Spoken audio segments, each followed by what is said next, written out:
Well, thank you, Councillor Cummings, for organizing the event, and it's great to be here at Glenfield School and with all of you. I'm going to walk through the presentation. There's so much detail and information we could impart, so as the councillor said, 25 minutes probably won't cover everything, but there'll be time for questions and answers, and we can get into more detail on certain things. So I've got my laser at the ready. I haven't had too many chances to use this. We're looking at an aerial plan of the site, 8 acres. It's at the low point on Bloomfield Avenue. It's privately owned, and it has a number of buildings on it, and notably, some of them are historic. And as you know, the township has been asking itself, what should be the fate of this property, and been working with the current owner, BDP Holdings. I'll refer to BDP, that means I'm talking about the owner and would-be redeveloper as we go through this presentation. The presentation you're about to see, for those of you who might have gone a while ago to the planning board and saw us present twice, it's the product of what the planning board heard and said. They delivered a very long report with comments and recommendations. We also presented to the Historic Preservation Commission, same thing, got a long report with recommendations. And this plan is deeply influenced and responds to those comments, as well as follow-up conversations that I know Janice, our planning director, has had with the councilors, and I've had a chance to meet with most of the councilors as well for the past several months. All right, here we go, next slide.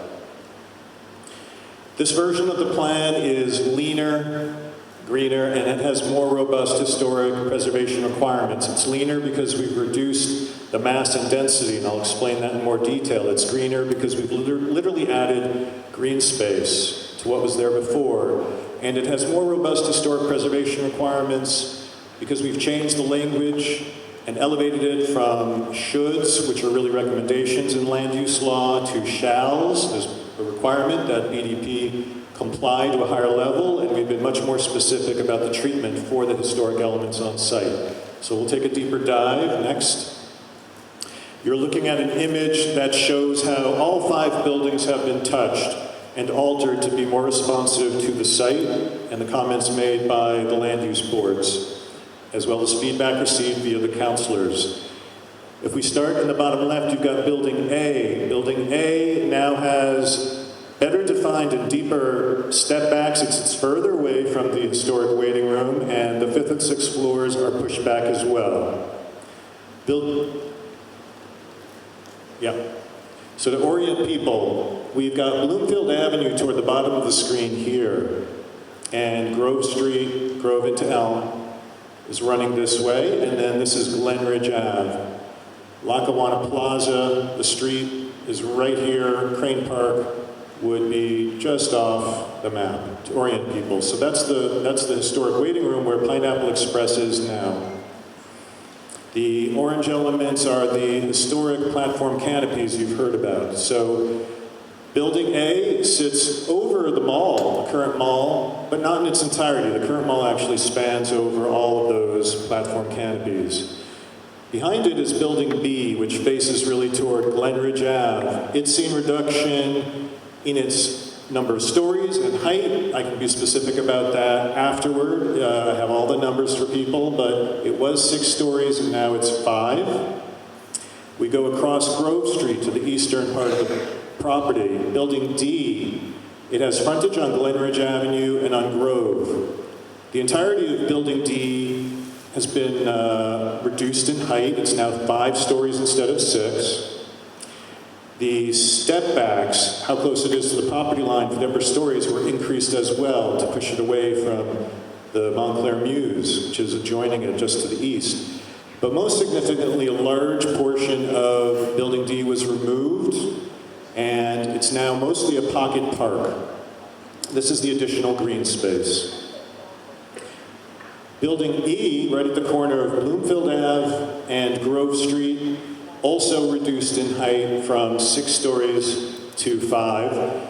And it also has a very dramatic, I think it's 17-foot step back where there's a single building from Montclair Mews that's closer to the property line in order to ensure minimum impact on the dwelling, the people who are living right here at the Montclair Mews in terms of site and solar access, sunlight. Next. So this gives you an overview without all of the graphics to give you a sense of what's happening here. I forgot to mention that this is Building C. This is a brand new building. It's conceived of as a space maker and a companion to the waiting room and the supermarket to define a main plaza. And I am going to give you some statistics about that because people have asked about the size of it. That's okay. So Building C, the change to Building C was that we rotated it so that it's now 3 stories before you get to the 4th and 5th floors facing the main plaza to scale it down to this space and have it respond more thoughtfully to the scale of the platform canopies in the waiting room. Next slide.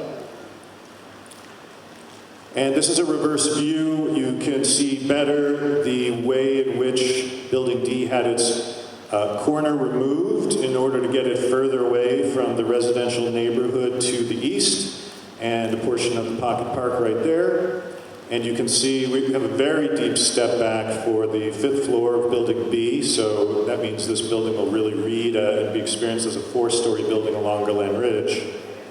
And you can see along this east edge the stepping back of those upper 5th floors from the floors below.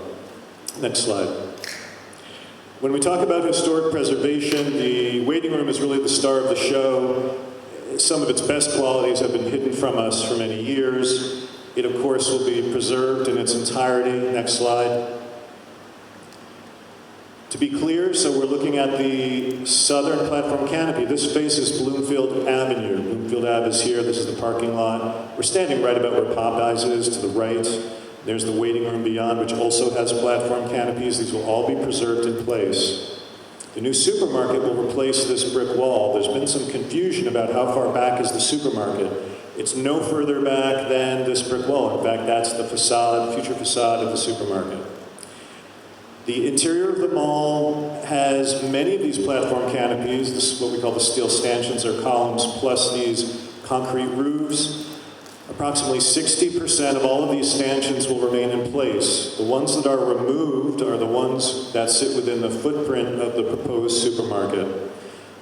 Most of those will be repurposed, either to be relocated on the site, west or east side, or to help replace and repair some of the stanchions which are showing evidence of needing to be repaired. So we can repurpose some of the stanchions and ensure longevity by swapping out parts with some of these platform canopies that aren't in great shape.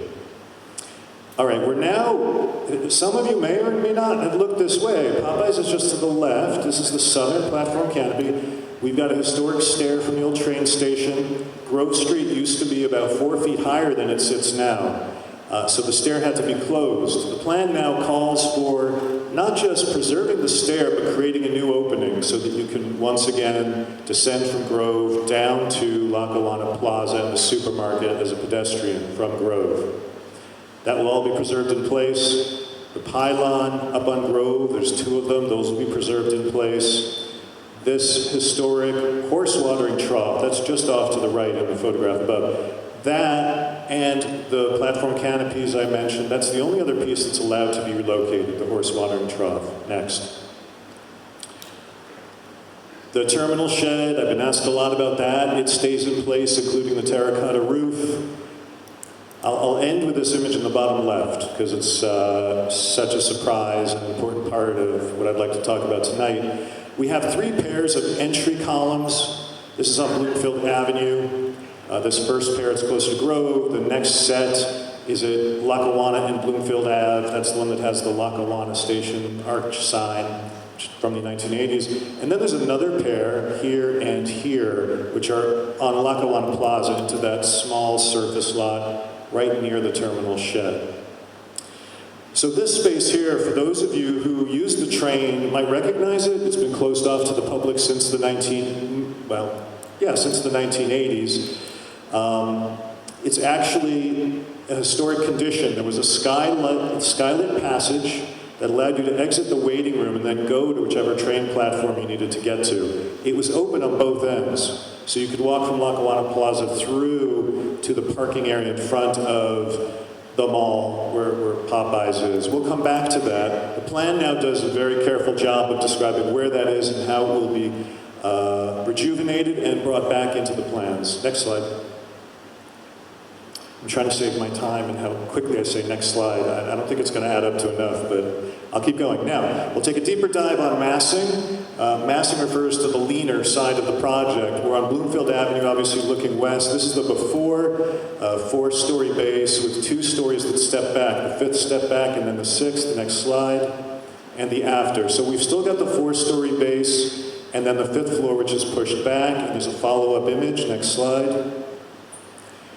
So this shows the view from across Bloomfield Avenue. You can see the deeper stepping back of that 5th floor, done to ensure that the shadow of this building, and I'll show you solar studies deeper into this presentation, that was done to minimize the impact and presence of this building on the Montclair Muse structure here. The waiting room is off in the distance right there. Next slide. Now we're on Glen Ridge, talking about the thinning up that took place there. Next slide. I want to bounce back and forth. You might not be able to pick this out, but in red, this is the former mass or envelope. Let's go back again. You can see how the presence of the building is much closer to Clover Hill. It was a 6-story structure. We'll go again forward 1 slide. We've removed the corner. There's a bank of trees because we have the pocket park here, so that will do a nice job of screening the structure altogether. It's a 4-story base with the 5th floor stepping well back from Glen Ridge. Next slide. Greener. Greener manifests itself in different ways. Literally more green. Softscape landscape is a natural way of purifying the air, but it also, greening can mean a healthier environment and a safer community. So to make that point, we'll compare the existing site plan. This is what's there today. Everything in gray indicates it's the domain of cars. Cars are really, this is a space or a site plan we have now that's designed for cars, prioritizing cars. The redevelopment plan is very different. Everywhere you see white prioritizes pedestrian access, and I'll take you through a site circulation plan. This is very intentional. It's an outgrowth of 2 other redevelopment plans we've been able to see through, and I'll explain exactly what those are now. Next slide. Seymour Street was really the first opportunity to convert car space to pedestrian space. And you can see this is the Seymour Street project. That's the Wellmont Plaza. Our contributions included not just a site plan that would help make sense of what happens when you close a street, but creating buildings that were very different from Valley and Bloom. They were inspired by the context, literally looking at the historic conditions so that some of the materials and rhythms and scales of these pre-existing buildings, the Wellmont's just off to the right, would make good companions, or vice versa really, that the new architecture would make for a good companion with the existing. I'm going to use this slide just for a quick sec to say that the new main plaza I've been showing on the west side of the proposed redevelopment plan, it's about 50% wider than the Wellmont Plaza, so go to about here. And its depth is similar to the distance from this corner to the corner of, between these 2 buildings. So if you can imagine going to this point, coming all the way back, that is a very large space. It is not intended to be all hardscape. The proportion of impervious or pervious coverage we've talked about is going to bring in more greenery, much more greenery than you would see, or you do see currently on the Seymour Plaza. Next slide. Similar policy in action on Church Street. Some of you may have noticed there is steel going up next to the Unitarian congregation. The original plan looked at the possibility of 6 stories after being processed through the Planning Board, the Historic Preservation Commission, my team's work with Janice and her office. The final design is a very different building that does top out at 5 stories, but only a piece of it reaches Church Street. That's 3 stories. And again, a large piece of private property is set aside for a public plaza, done in response to the context, so that you can actually appreciate a much larger space and preserve that sense of openness and visibility to the Unitarian congregation building. Next slide. And you can kind of see from what's there today, I think they've got the deck up to this point. But if you go there today, you'll see that this is really all that fronts on Church Street, and then you have the 4th and 5th stories peeking up beyond. We're across the street. When you're on the sidewalk, this part will be much less visible. And there's a little bit of the Unitarian congregation building just to give a sense of how optically this works. Next slide. Circulation. I've mentioned the main plaza. There are 2 other sort of key public-oriented spaces, Station Plaza being one of them, the Linear Park, and then we have the Pocket Park, which I think will be a more personal park for people who are living in the immediate vicinity. But if you're looking to travel through the site, you can, under this plan, access it both on the east and west without having to worry about where the cars are, because all of these spaces, these purple lines, are really showing the major residential, not residential, but like for neighborhood routes, a pedestrian route through the site, both on the east side and the west side. And you can do it along the sidewalks, or you can actually have a more interesting amble and go through some of the historic elements, which I'll show you in imagery. A lot of these lines lead right to the supermarket. Again, this edge here is exactly where the brick wall is today when we're on Bloomfield Avenue looking toward the current mall. Then when we talk about vehicular approach, again, some confusion about how that works. That's these blue lines. So if you're coming from the east to the west, you can take this loop. The loop will have parking along its edges, short-term only. So the idea is that if you are coming in a taxi, coming in an Uber, coming with a friend who's dropping you off because they're doing you a favor, this can all be managed very quickly with a drop-off here. And then the car would continue back to Bloomfield.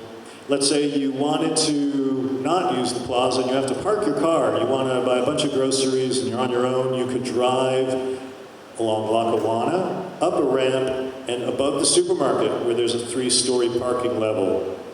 Not shown here, but what's going to be necessary and is typical for this condition are 3 modes of access: a stair, elevators, and ramped escalators. That's how you get yourself and or carts up and down from the garage level down to the supermarket. When you exit, you could reverse course, or you could head toward Glen Ridge. These buildings are connected because they share interior structured parking. So you can continue to drive north if you'd like, come down a ramp, and exit Glen Ridge, going to the west or the east. Similarly, if you've come westward on Glen Ridge, you can turn into here and access that parking deck off of Glen Ridge. This red arrow is showing how the loading dock for the supermarket is tucked under that parking. That's what occupies the inside part of this building B at the grade. It's really where the loading docks are now, but they'll be hidden, much less visible, sight and sound relative to what we see today. And over here, this is expected to be pick up and drop off if you've pre-ordered or if the supermarket is preparing to send out a delivery. Otherwise, if you're a resident, this is happening off at the edges, facilitating that. So you want to try and break apart access to the site with vehicles so you don't end up with a lot of queuing and people bottlenecking on Bloomfield Ave. So this is really mostly for individual access to people who live in Building E or have retail along Bloomfield Ave, and then here along Glen Ridge, you've got the other access point for residents. Next slide. These are images that have been published quite a bit. I'll just quickly mention we're looking at the main plaza from ground level.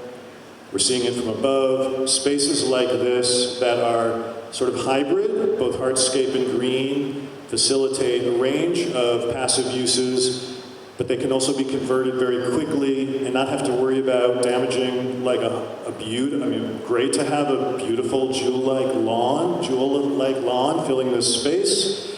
But if you want to have a festival, music festival, a fair, or any other kind of event, that does a job on a fully green environment. But by closing off this loop with bollards, you can actually convert this into an even wider space than what I described, because the dimensions I gave for the width here, about 90 feet by 160 feet, comparing it to the Wellmont Plaza, that would grow by another 40 feet in width, so about 130 by 180, if you close off the loop. Next slide. And here's Station Plaza. We're looking westward. This is Grove Street in this version, because the plan allows for the relocation of the horse watering trough. We're seeing it as a kind of focal point, looking toward the east. The plan calls for, regardless of whether the trough is relocated or not, converting it back to a functioning fountain. And then looking in the other direction toward the supermarket. Not depicted here is a requirement for a green wall above the first floor of the supermarket. Next slide. And now we're on the east side of the site. Our back is to Bloomfield Avenue. We're about in the middle of the block, actually.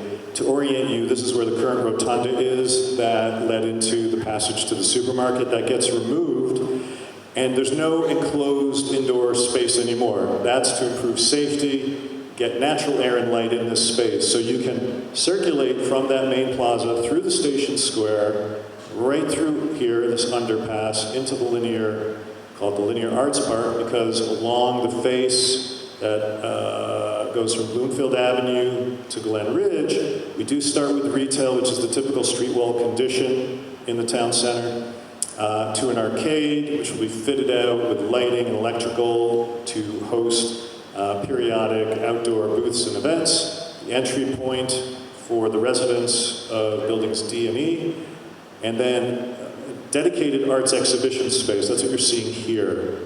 So you'll just really connect back to the underpass to make this a kind of choreographed sequence through the site. There's always something visual of interest ahead of you. And then that converts back to retail along Glen Ridge.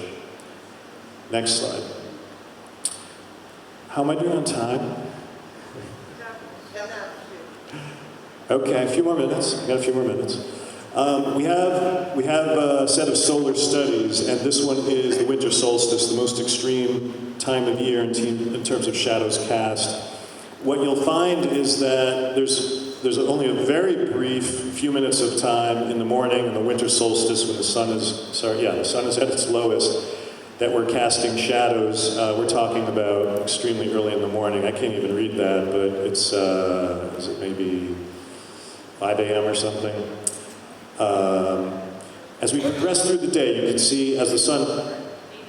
Oh, it's 8 a.m.? Can't really tell from here. It's, we can come back to this and I can be more specific. 9, 11, 1, 3, and 4. So as we know, the sun sets very early.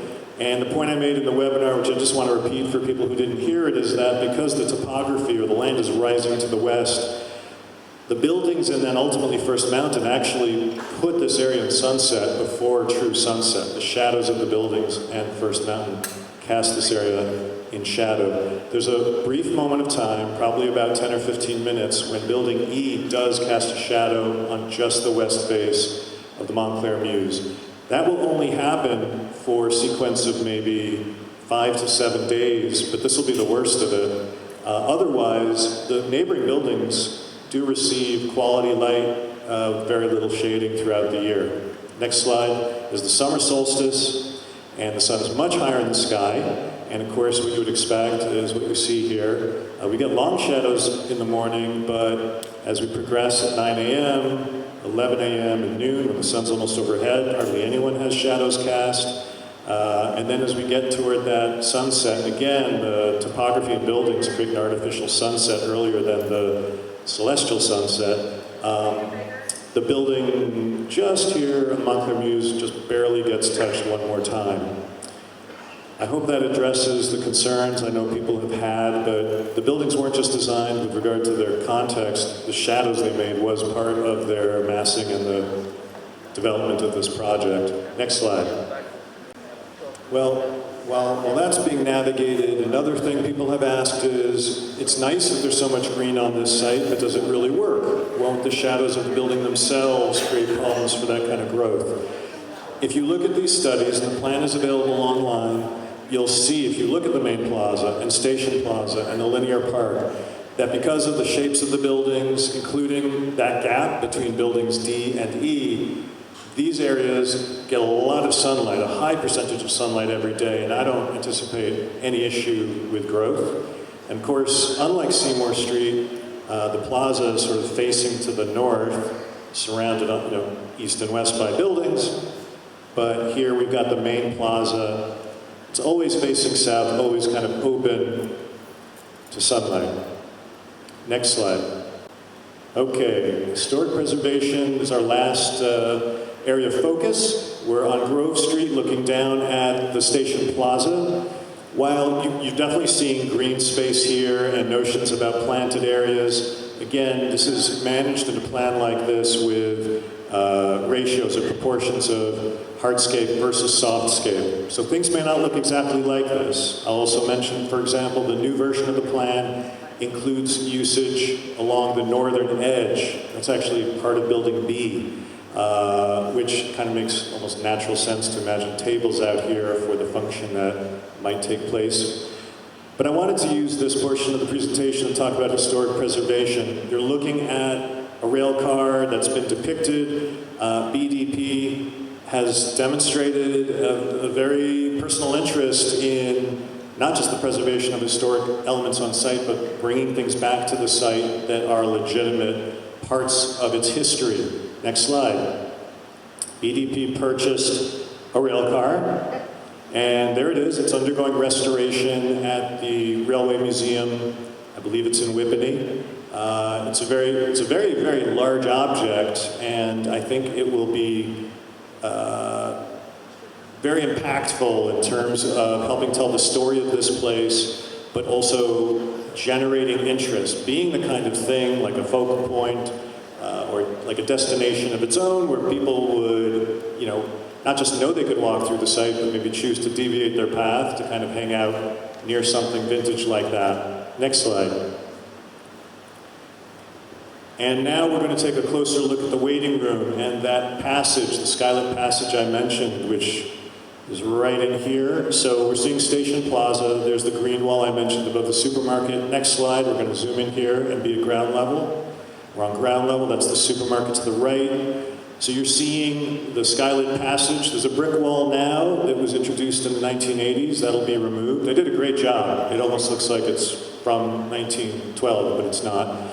The other end will be opened up as well, and then the original historic route through the waiting room will be the highlighted passage for the public. We're seeing part of the garage above here. The plan now requires screening so that the garage is not as present. Next slide. Oh boy, the quality of this isn't so good, but what we've done is introduce a stepping back for after the supermarket. I think the main points are here. If we have to come back to this, I think we could do that. So here's the supermarket, the face of the supermarket, stepping back 8 feet to the garage, and then it steps back 4 feet for the top 2 floors, the 5th and 6th floors. There's the skylit passage. It already exists. We're just opening it up and taking advantage of it. And that's a period photograph. Shows you from 1912, this photograph. That's the skylight right there in place. Next slide.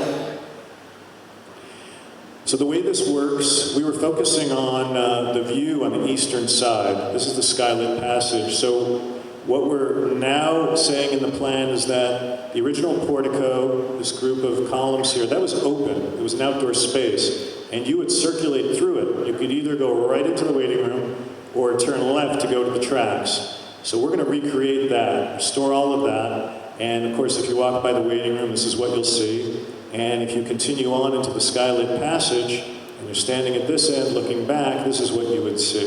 This is the photograph we saw earlier today. So this improves pedestrian permeability or walkability of the site. It adds to that conversation about having very interesting points of of history and other things that you can encounter along the way to bring new life to not just the site, but whatever activities, whether you live here, work here, or shop here. Next slide. This is simply an enlargement of that plan from the lower left corner, where you can maybe see better how this is an outdoor space, and this will have doors on it. We'll have doors at this end and doors at this end, so this can actually be a conditioned space, which gives it a lot of flexibility because the plan calls for the waiting room to be used for events or exhibitions. By conditioning the adjoining space, that means it can be expandable for nonprofit gatherings, other events, rentable opportunities. The plan allows for these things, but it's not specific about exactly what has to happen here. But the main thing is that the passage be opened up again for the public. Next slide. And a view from Lackawanna Plaza looking eastward. So you can see the colonnade opened up, and your main circulation route is through here. I mentioned this end of the Skyline Passage would be opened up. That will be a little bit more for the traffic that's doing pickup and delivery in relationship to the supermarket. And the terminal shed, again, it stays in place. Next slide. Ground level view, same scenario. We've got the colonnade here. You see the terminal shed. And in the upper left, 4 notions about the kind of screening that one could introduce for the garage. That when we talk about historic preservation, the idea is to be compatible. It doesn't mean you screen the garage with the same exact material as the waiting room. You choose something similar, and you could look at different materials and scales in order to get that kind of harmonious level of compatibility and craft. Won't go through that in detail, but those examples aren't the only ones. We also have some that are more traditional without directly mimicking what's on the waiting room. Next slide. Style sustainability, next step. And I think the next slide is my last. We are looking at Building C, and I need to tell you again, if you haven't heard this, all the architecture you're seeing, and when I say architecture, I mean the style of the buildings. This is a placekeeper. The plan goes into great detail about the ultimate architectural style for any of these buildings. What's most relevant right now and tonight is that we're talking about the envelope, the overall form of the building, how much space it can occupy in terms of its footprint and its height and so on. But I wanted to use this slide to make a point that this image, which has been shared before, it's showing a more traditional design aesthetic, which our plan talks about, the sort of typical glassy base with repetitive mid-stories and then often a cornice line that's distinctive and more dramatic. It's kind of like the Montclair DNA. But there are other types of buildings that fulfill this. This happens to be a mass timber building that is similar in form, and it's much glassier, but it's also using a 21st century technology. Mass timber is all wood, lower carbon footprint, all of which helps with the bottom line of making this place as green and sustainable as possible. Not all the buildings are meant to be the exact same style. There's a lot of conversation to be had really at site plan review about whether the buildings look like close cousins or whether most of them do, but Building C, because of its proximity to the historic waiting room, maybe is more of a jewel and more distinctive. Upper right shows you a mass timber building that uses step backs. I've been asked whether that's possible. There you go. And then just the form itself and that particular building system lends itself to some very dramatic spaces, which can be part of an architecture, whether it's an outdoor space or an indoor space, very large spans, for example. Mass timber sounds like it must be kind of slender or modest, but it's very comparable to steel in what it can do. But all of this, the real conversation about architectural style happens at the planning board site plan review. So, okay, that concludes my part of this presentation. I'm sorry if I went a bit long.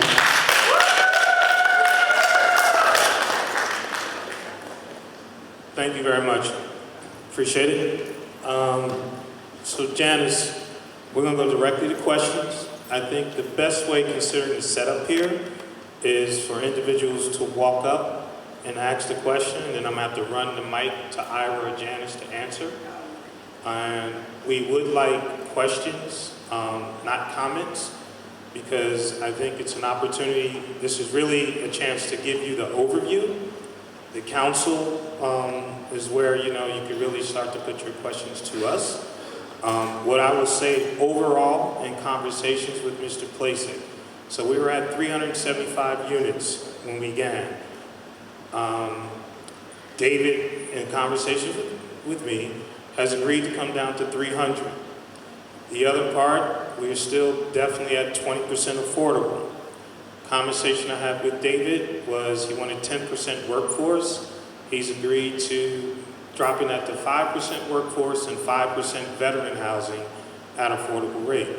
So I think that's sort of get back right now, but it's not the final. There's still a lot more conversations to go with this development.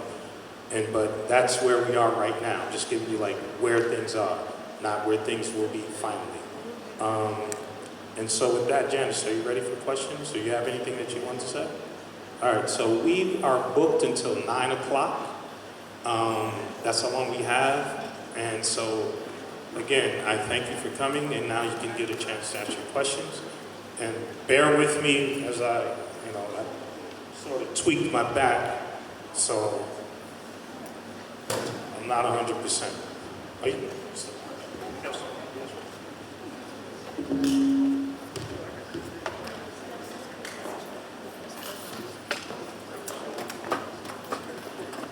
Good evening. So this question is specifically for Ira. I'm trying to... Can you hear me? Yeah. Okay. The question is specifically for Ira. I think there's a lot of confusion about the fact that you describe buildings in terms of stories.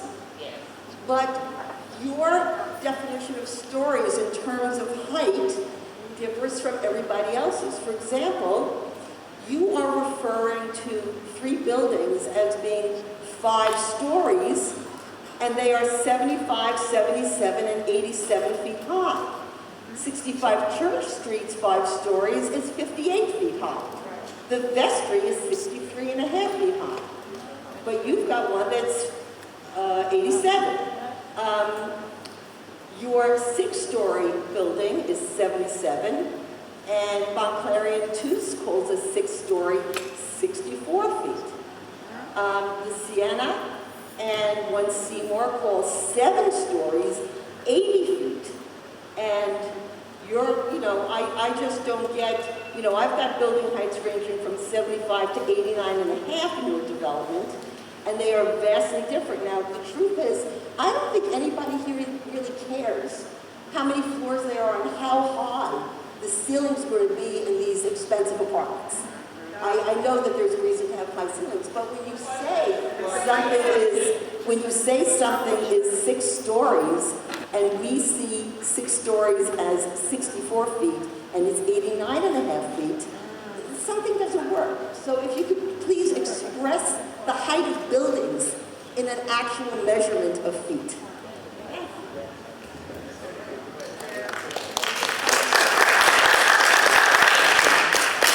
Thank you. It's a great question. It's a really good question, and I'm happy to answer it. The first thing I want to do is give you a benchmark. So we all know the building, the 6-story building at the corner of Church Street and South Park Street. Technically it's called the Church Street Plaza building, 6 stories. That building is 70 feet tall at 6 stories. That averages out to 11.67 feet from floor to floor. So just remember that number, 11.67 feet. Now the vestry, like the building I just mentioned to you, isn't really a good comparison point because unlike the vestry, which has no retail, we have active ground level things happening on this project. We have a supermarket, and we also have retail along Bloomfield Avenue and Glen Ridge. The vestry has, okay, very modest retail. I know that space, and I know that it hasn't had great success, okay? So we're talking about traditional retail that will attract tenants who will be here for a long time, we hope, okay? A typical supermarket, just to start with, needs about 22 feet on the first floor. So if we take Building A, it's true, it's 80, we'll call it 80, I'll use the highest height here, 89.5. And when you subtract 22 feet from that, you get 67.5. That's for the remaining 5 stories. Excuse me. When you answer your questions, no one said anything. Let them finish. Others will get to ask questions. And again, as I said before, I'm taking these notes, and these are good questions that can be brought up to the council ultimately. Because your points about heights, it does seem something that needs to be investigated. But please let them answer the question. Yeah, thank you. And I don't normally go into this level of detail because people lose patience, and it maybe helps them to see the math. So I invite anyone who'd like to contact me through Janice. We can talk more about this in detail, but I just wanted to give you reference points to show that the building heights use very similar floor-to-floors as we have in the town center for buildings that we know and that work and that we like. So for Building A, when you divide what's left, after you take off those 22 feet for the supermarket, you get about 13.5 feet per floor, which is about 18 inches more than the average floor-to-floor for 45 Church Street. You know, I'll go through one more building, okay, because I just want to make this point. We'll go to Building E. That's the one on Bloomfield Avenue and Grove. So Building E is now 5 stories. When you subtract for retail there, typical floor-to-floor, on a ground level retail, you want 14 feet. You got a lot of mechanical equipment, lighting, and so on. That gets 46 feet. 46 feet divided by 4 for the residential above is 11.5. BDP squeezed that building down at our request as much as possible. It actually is below the typical floor-to-floor for 45 Church Street. When you look at the buildings one by one, you may say in the abstract, they are too big, they won't look right, but I want to assure you that each of them has been scrutinized, and I have all of the math that can take you through all of this to show you that, especially with the stepping back of upper stories, these buildings are not as large as it sounds when I say 5 stories or 6 stories. I think if I were to round up your question, it seems that one of the things we need to look into is the height differentials and comparisons to other locations, because numbers can say what you want them to say. So I appreciate that.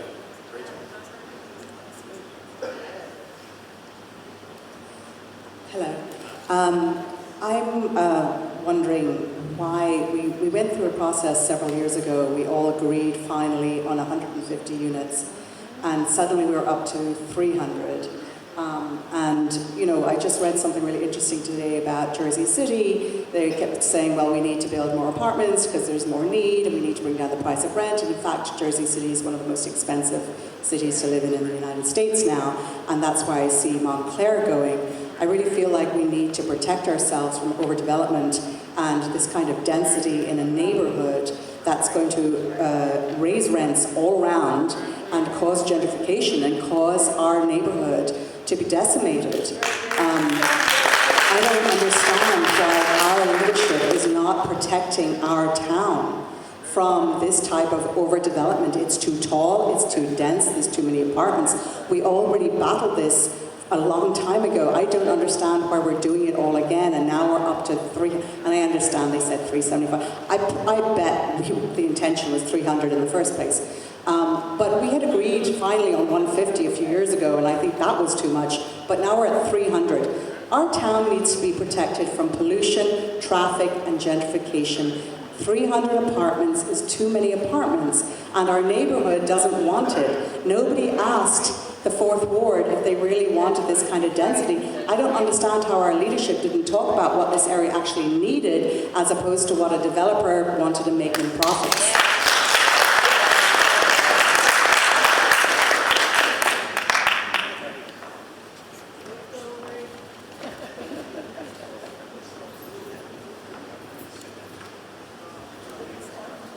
The answer to that question is the previous, the 150 units was part of a site plan under the existing zoning that was approved, that was then litigated, and the property was then sold. It's under new ownership, and so we have a plan with the new owner with a different set of considerations.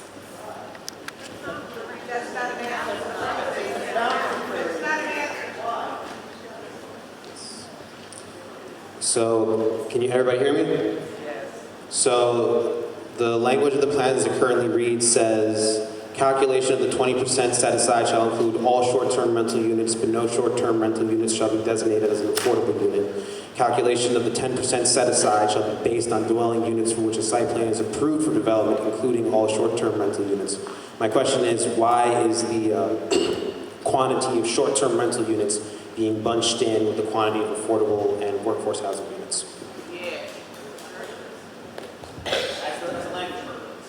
For mathematical purposes. We are including the short-term rentals. We are including the short-term rentals in the calculation of the number of affordable units. We are excluding the short-term rental units as being used for any affordable unit. So in order to maximize the number of affordable units and the number of workforce units, you include the short-term rentals in the mathematical calculation. That's what it says. So that means it would be 30% still 20%. The affordable units use 20% of all units, including whatever units are designated short-term rentals. For the mathematical, and I have to say this, I've said this a million times, the mathematical calculation, if we have a total of 300 units, 20% of those 300 units are affordable, 10% are workforce. From the remainder, 10% can be short-term rentals. That's it. After the 20%, the 10% of the market rate units can be used as short-term rentals. What is the gross number of each unit?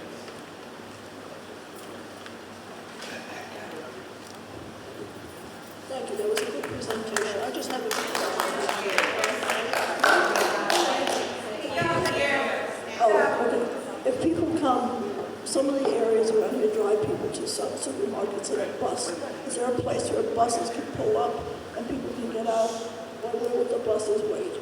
Is there a place for people that come in cabs, for access to cabs or Ubers or whatever? What's happening with the restaurant that's in the railroad station? Is that still going to be there? I don't Excuse me, we can't hear you at all. I'm asking questions about what the waiting room is being used for. Is that access to the supermarket or is it still the restaurant?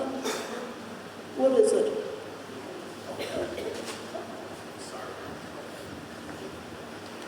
So the first question was about buses and cabs which might be coming to the site. And with that, I just have to ask, is just to get to the supermarket or just to be in the town center and go from there to use the supermarket? So what the plan has right now with that loop, it would have to be designed in a way that could accommodate not just cars and minivans, but fire vehicles as well, which means that the turning radiuses will be very generous, so buses could be delivering people right to the front door of the supermarket. There's of course NJ Transit, and the plan is to maintain the two stops where NJ Transit happens to be at the southwest corner on Bloomfield Avenue and sort of catty corner from there. Those bus stops would be retained. Same thing if cabs or Uber or other vehicles need to do a quick drop-off, they would go right to the front door of the supermarket. The second part of your question, remind me, what was it? The Pineapple Express restaurant. BDP has been I think they're big fans of the Pineapple Express. I think it's unlikely the Pineapple Express would stay there, but the ground floor, Building C, has been identified as a good location for restaurant as well as retail, so I think it's possible that we'd find a new home there. Into the mic. Where Pig and Prince was is where Pineapple Express is now.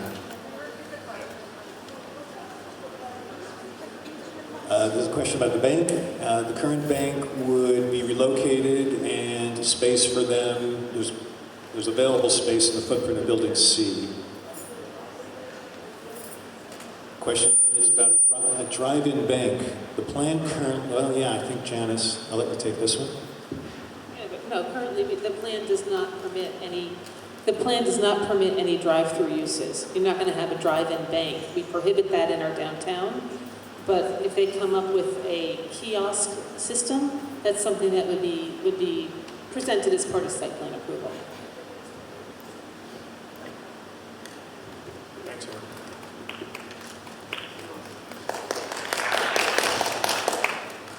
Hi, I have a couple of questions relating to, I guess, access to the site. Now, there was a lot of discussion of where pedestrians will go in and out. As far as cars, you mentioned the little loop. I get that. Is the loop meant to be where, let's say, someone is waiting for a friend in one of the residential buildings, or dropping off food or delivering? Is that where Amazon will pull up to deliver packages to the residential? Otherwise, where will they do that? And I have another question after this. Did everyone hear the question about circulation and vehicular access delivery? So the loop, the one that goes around the main plaza, is really for very short-term drop-off and pickup. So we wouldn't expect to see an Amazon truck there, and if you were being dropped off in terms of residential, Building A doesn't have residential. It's got the supermarket, 3 floors of parking, and likely office space on top. So if we go to the east side, I didn't point it out, on the east side of Grove, there is a pull-off off of Grove for cars and Amazon trucks to do longer short-term parking, to pick up or drop off residents. And as well, I would expect Amazon to probably access on the east side again, buildings D and E from underneath. We showed some routes on the east edge of the site. So that traffic would be quite separate from the supermarket-related traffic on the west side. If you're in Building B, that has retail on the ground floor and residential above, and there's some widening of the street there, and again, this would be for site plan review, but I think part of the widening would accommodate the kind of drop-off, pickup that you've described if you're a resident there. Thank you. My other question has to do with all the cars that will be going into park for the supermarket or park for the residences or for the office space. Do they go in only at a spot where there's an existing traffic light, or are they going to be holding up traffic, waiting for a break in traffic? I hope you're not adding traffic lights, because Bloomfield Avenue is already, it's horrible already. So can you address that? Because there's going to be a lot of traffic in and out. How does that flow? So in the site circulation diagram, it shows how you come off of Bloomfield Avenue. If you're heading west, you turn right onto Lackawanna Plaza, the street, or you could turn right off of Glen Ridge. Still two-way there, near Crane Park. And there would be a new dedicated entry off of Lackawanna Plaza, sort of opposite, do you know Minya's, the new place? Yeah, sort of opposite Minya's. There would be a curb cut there, and that is really just primarily for people going in and out using the supermarket. So there's no need for a new light there. It's well off of Bloomfield Avenue. I think we all agree adding traffic lights is not a good thing. But by being so far off of Bloomfield Avenue, because you know that distance to Minya's, if you did end up having queuing, I don't think there's much of a danger of that backing all the way up to Bloomfield Ave. There will also be access from Glen Ridge Avenue too. So you have 2 points of access to the uses on the east side, on the west side, either Lackawanna Plaza or Glenridge Avenue. Same thing on the east side, there's access from both Bloomfield Avenue and Glenridge Avenue to buildings D.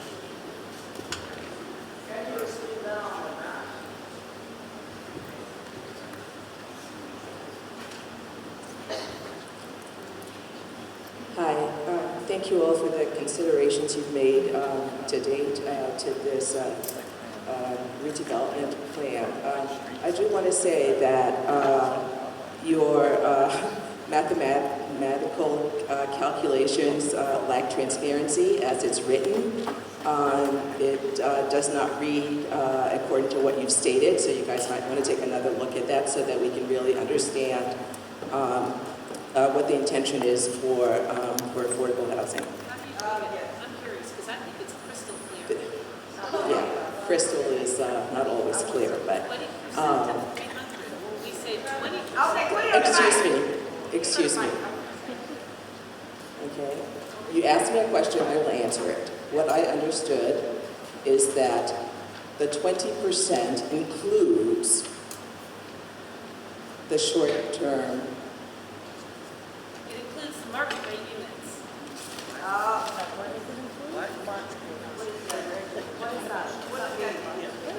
That's yet another thing that you said, so I'll go back to my point that maybe it is worth just taking a look at the language. I do want to ask whether the township is backing away from the what I took to be a commitment in the master plan that said 4 stories and 47 feet. To me, that was a commitment to dampening density, which was a huge consideration for our neighborhood and our community. And what has now been released is much more than that, height-wise. And I am concerned about my already meager celestial sunlight. I enjoy it. I'd like to keep it.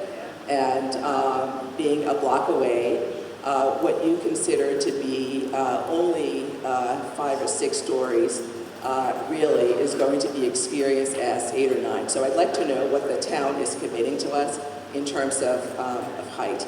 And then I do have another question. We added language to the redevelopment plan that says, this is new, a maximum of 210 market rate residential dwelling units are permitted within the redevelopment area.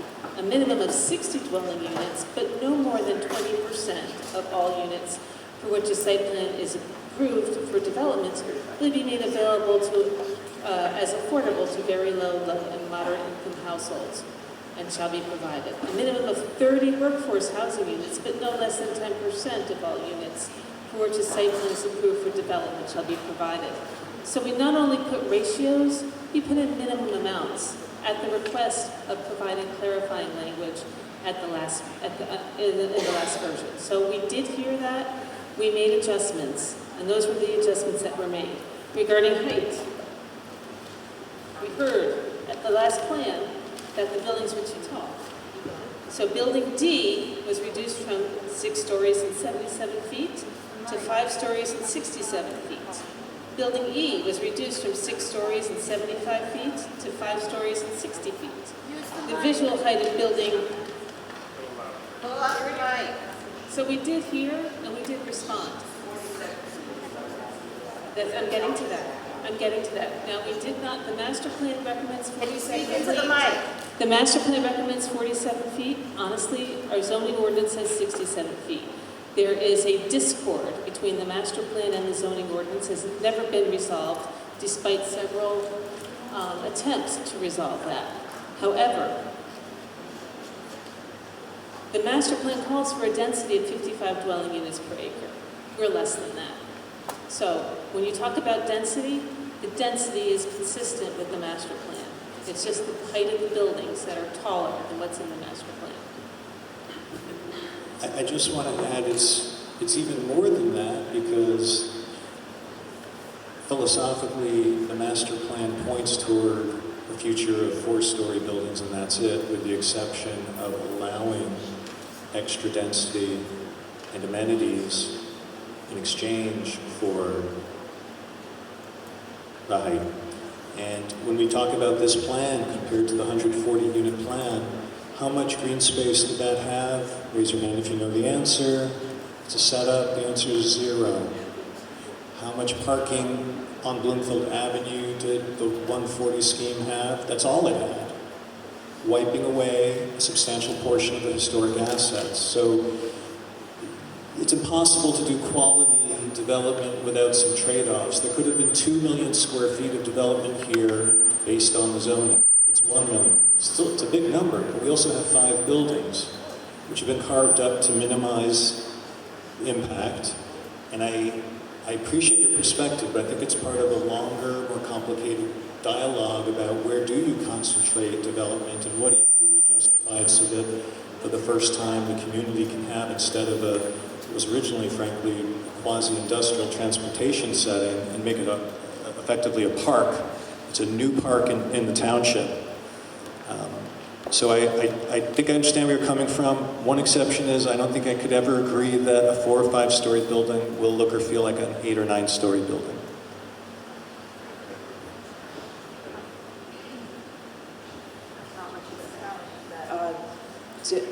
Yeah, thank you.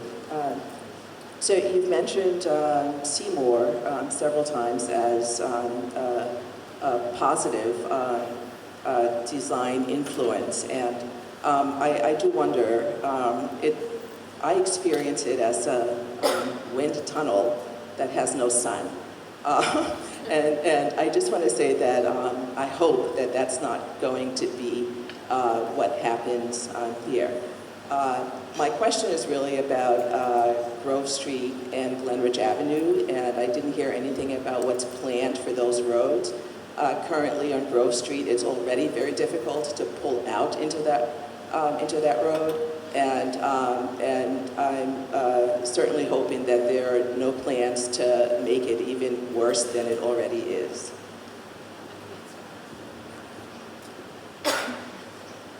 Regarding the intersection of Grove and Glenridge, we understand that there are traffic impacts to that intersection, and the plan requires the developer to reconfigure that intersection, put in a new light system, and with the new design, it will mitigate any traffic impacts at that intersection. Well, the details would be, we have some preliminary designs. They're posted on Township website, but the details would be provided at site plan review when we have the refined details of the plan, of the project. So I'm going to hold the detail of the affordable housing question that I would have asked, because we've got affordable housing power back in line behind Mr. Scott and Ms. Malloy. Can't hear me? How about now? It's good? Okay, but as we were coming up, David, you said something about numbers on affordable housing. Would you repeat that for us? Something about 5% veterans? What was that? Yeah. So in conversations with David on the 10% workforce, which I don't know where workforce housing is in Montclair, I said, you know, we do need some veteran housing. And so he agreed to split that to 5% workforce and 5% affordable for veterans. So it wouldn't be 10% now. That's a conversation that we had, in which was expressed to the others, and it still has to be put into the plan officially. All right, thank you. So you don't need to answer that, but Deirdre and William, if you would take that into whatever else you might be going to talk about, and also address the mechanism for workforce housing, and how we handle that at the municipal level. You can do that? Okay, good. Yeah, I clearly understand that we don't have a successful model of workforce housing in Montclair. The plan has been amended to state that number one, we define workforce housing, which we hadn't done before, and it's not something that's defined in state law. The redevelopment plan defines it as households earning between 80 and 120% of area median income. Number two, the problem with workforce housing is you need to have a mechanism. We have a very successful model and a mechanism for administering affordable housing in New Jersey and in Montclair. It's the UHAC requirements, and it's all the affordable regulations in Montclair's code that applies to low and moderate income housing. The redevelopment plan says that those mechanisms will also apply to workforce housing. The only difference is that the income range will be different. And that then developers will be required, number one, to put in a deed restriction so that those units are deed restricted to households making those between those income levels. And number two, that they would have to be marketed through the township's administrative agent. We would maintain the waiting list. They would do the selection of the tenants as we do currently with our affordable units. And that way we are ensured, number one, that the developer will subsidize those units, which we didn't have in any other redevelopment plan. Do we have legal cover on that? Yes, we have legal coverage because this is an ordinance. It's a legal requirement. Good, it's good to hear. So then, my main question is going to the process and the decision points. So this is a redevelopment plan. Can you talk a little bit about what comes next in terms of it being approved, and then what comes after? In particular, how much of it is up for negotiation and pushback at the stage of development site plan review by the planning board?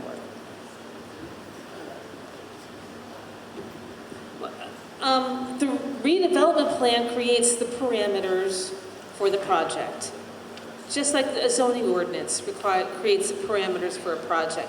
It's not a site plan.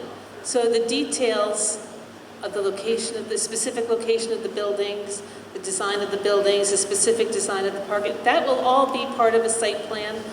The particular specific uses within the buildings will be specified in the site plan. That will be the next stage. But before we can even get there, this redevelopment plan sets the parameters. And because it's redevelopment, we have a lot more flexibility. We have a lot more, a lot of design standards, a lot more leeway for not only establishing design standards, but requiring certain design elements. There's been a very close focus on the historic elements and coming up with a design plan that protects the historic elements in the project. So our first phase, get this approved by the council. Once it's approved by the council, you designate a developer. Then you designate a developer, you start, the developer submits a site plan application. That goes through review by the planning board. The developer works with the township to come up with a financial plan. That's the pilot, and that's the details of the financial agreement. And once you have all those pieces in place, then they're able to start construction.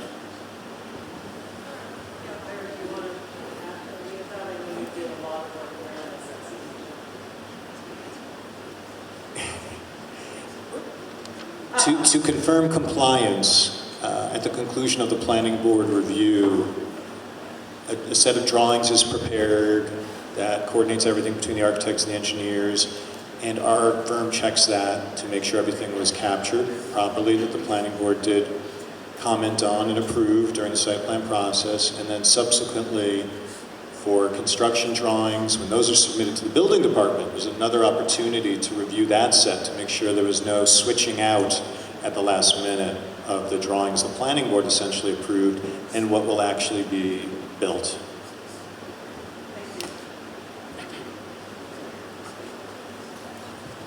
Good evening. The planning board voted almost unanimously to reject the first redevelopment, believing it to be too bulky, inconsistent with the master plan, not fulfilling the goals and objectives of the master plan. What evidence do you have that planning board members believe that the modifications you've just presented have changed their opinion in any way? That's the first question.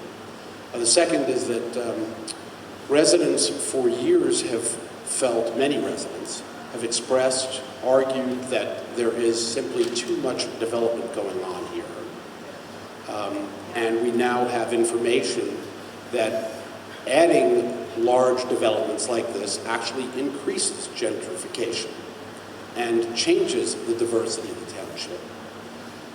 Could not the council, under redevelopment law, determine simply, either through eminent domain or its own ruling in creating a plan, that far less units should appear at the site, that there should be far reduced scale, and that we have a smaller development, a residential development? Could they not, under redevelopment, make that political decision and economic decision, and then determine the parameters of the site? I think you guys can answer the first question, but the second question will be more geared towards me, Martin. And I think you know the answer to that is yes, the council can do that, but does it have the will to do that?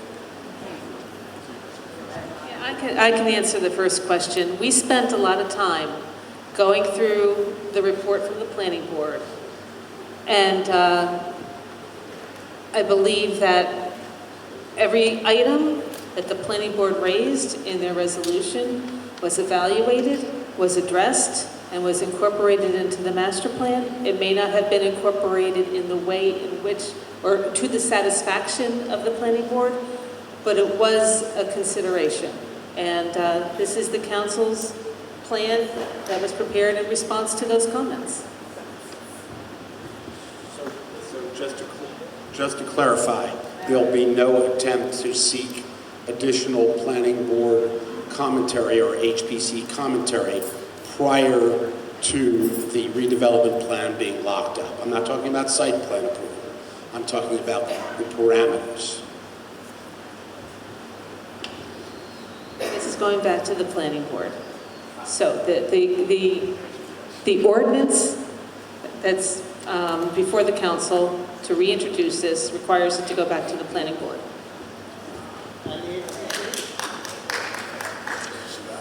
Okay, thank you. I just wanted to go back and look at the development over the last 15 years and what the affordable unit yield had been. And I'll repeat that. I just wanted to go back and review, if you give me the time, the redevelopment that has taken place over the last 15 years out of 6 major developments. And I really need to name them. When you talk about the Seymour Street redevelopment, the Montclair Residence redevelopment, Valley and Bloom, South Willow, Haynes redevelopment, and the 37 Orange Road redevelopment and construction that's underway right now.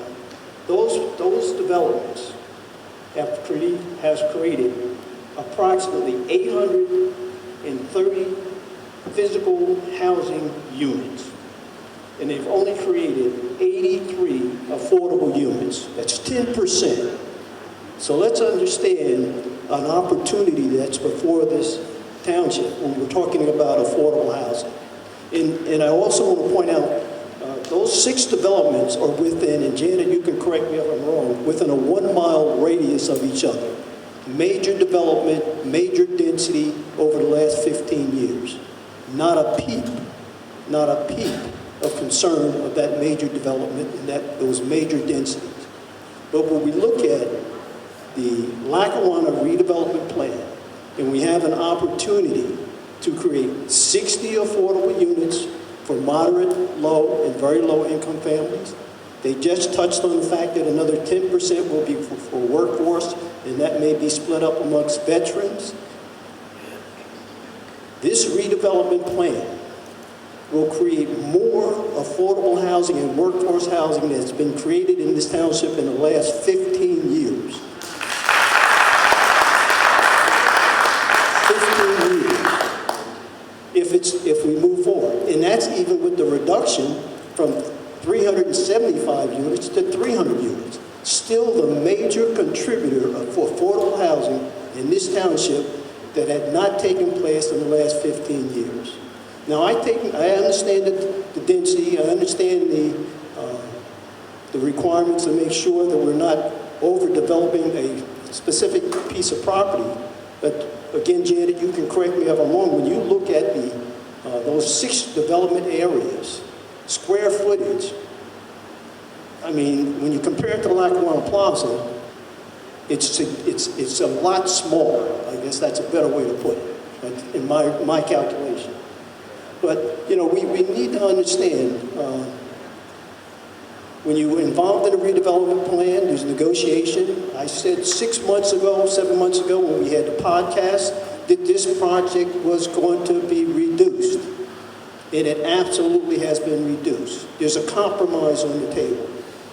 And when people are concerned about gentrification in Montclair, there's been other redevelopment projects, Elm Street, Mission Street, New Street, that never happened. Missed opportunity to reduce and minimize the amount of gentrification in this township. Did not happen. There's been another redevelopment project, the Glenridge Avenue redevelopment project, never took place. Was produced over 15 years ago and never was put in place. The question is, well, it's not a question. I'm making a serious comment. A serious comment. I want to make sure that, I want to make sure, I want to make sure that the council representatives and the planning board representatives understand the opportunities before them and take into consideration all the missed opportunities to make sure that we've gotten 20% affordable housing and workforce housing that we have not gotten in the last 15 years. I do have a question in regards to the short-term rentals, okay? There is a project that's underway at 37 Orange Road. Initially, it was going to be 40 rental units. That project, the developers for that project has requested that 90% of the residential units be converted to short-term rentals. When you compare the 10% that's only being allowed for this redevelopment project, I think the first thing the council should do is to come up with a short-term rental ordinance before we continue to grant project by project the number of short-term rentals, which absolutely will have an effect on the additional market rate units. Everyone that doesn't need an affordable unit, but there are market rate units that are still needed in the township of Montclair. So I think that that's something that before the township makes any additional approval for projects to be converted from residential to short-term rentals, which is basically creating that building and turning it into a hotel, I think we need to make sure that we have an ordinance that provides funding. If we convert short-term rentals, some of the additional tax money should be allocated for affordable housing and directed to the Affordable Housing Trust Fund. The 10% hotel tax should not always just go into the general fund for the township. We need to make sure that we're making commitments to affordable housing when we're building additional housing. Thank you.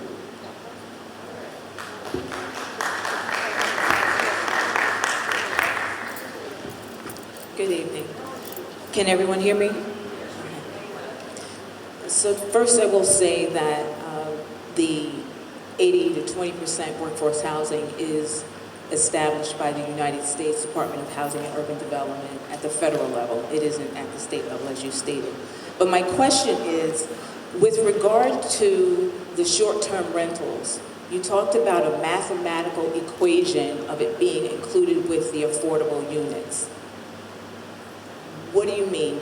Because typically, the affordable units are set aside for just that, for the particular area median incomes. And perhaps if there's a development that has mixed use, they may condo out different types of units. So explain to me how the short-term rental units are going to be combined with the affordable units.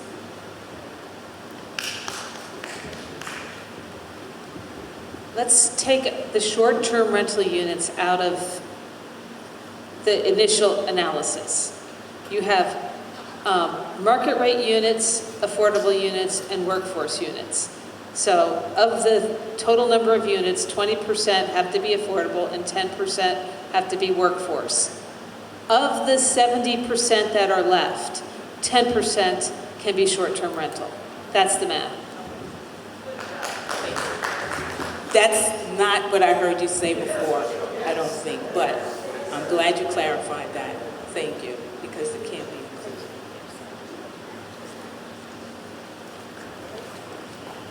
I just want to pound to death a little an issue that I brought up in a prior public meeting about this. I live near 2 South Willow, and I walk past it literally 3 or 4 times a day, and at least half the times I pass it, at the entrance, one of the 3 lanes of traffic is blocked by either FedEx or UPS or Amazon. So when you were asked earlier about Building B, I'm just wondering if you could turn around with your laser pointer and point to where a delivery truck can stay, and they might have 20 deliveries to that building. And the same thing for D&E, if you could point, I see the lane, but if you could just specifically make clear where, without obstructing traffic, Amazon, UPS, or whatever could, stick around for 20 minutes and make 50 deliveries.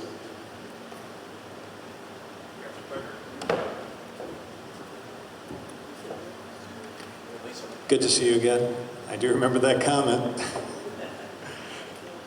So you've got one pull-off here that I mentioned that takes cars out of the travel lanes. Okay, so there's space. I mean, the size of this is not nailed down, but this allows for both drop-off and parking. That's probably not where, now that I'm understanding your question, that's probably not where FedEx and so on is going to be doing its delivery.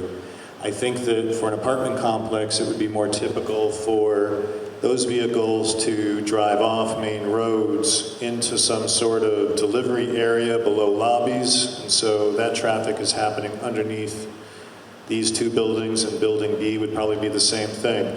It's the same way goods would be loaded for retail along Bloomfield Avenue and Glen Ridge. Sometimes in our streets you see vans and stuff parked outside and choking up the street and taking a parking space, but these are purpose-built structures, so the idea is all this is happening hidden from behind within the buildings. So I heard probably, I'm not sure if I'll quote you correctly, but I heard it'll probably be here or it should be here. I'm just hoping there's a plan that's specific when it comes to the site plan, because I thought 2 South Willow came out, frankly, as a resident nearby, better than I expected, but it is a major shortcoming that there's no place for a truck to hang out and make deliveries for a building that big. And, I'm going to repeat that criticism of that project, because there is a dock that's not being used to its full advantage, and it was reviewed and approved by planning board members, some of whom are here tonight. It's a frustration which I think has to do with how do you see through the plan's intentions and get a developer to comply with and use the building the way it's set up. There is actually I know the dock you're talking about, yeah. they don't use it that way. He knows the dock and they're not using it. So I don't know what any kind of enforcement mechanism might be, but having heard that, I'm sure Councilor Cummings and Janice may be able to help and improve that situation for you. Thank you. Hi, thank you. Can you hear me okay? Great. The open space that you are showing us here on this diagram, can you tell us who will be in charge of handling the open space if the public wishes to use it? Similar to the Wellmont Arts Plaza, the town owns that property, but we have to go through the gentleman who owns the Wellmont Theater to actually use it. So I'm just wondering, this green space, this open space that you're referring to, can you let us know who will be in charge of letting residents in the community know who can use it?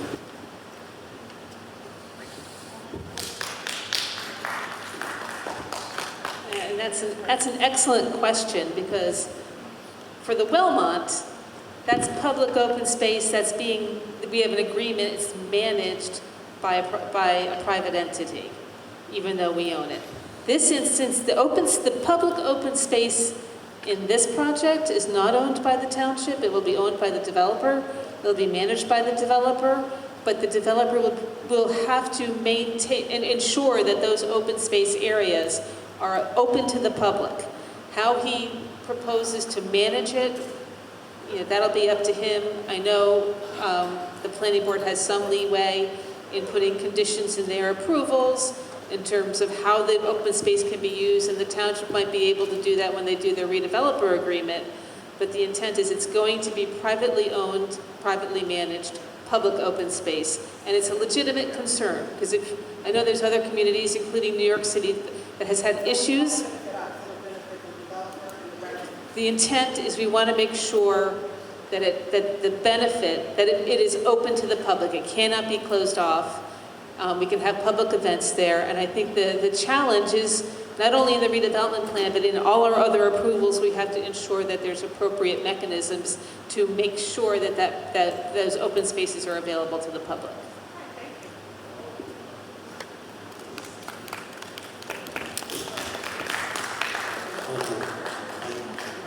I have a few questions. Can I borrow your laser pointer for a moment? Okay. I have several questions. First of all, one question is,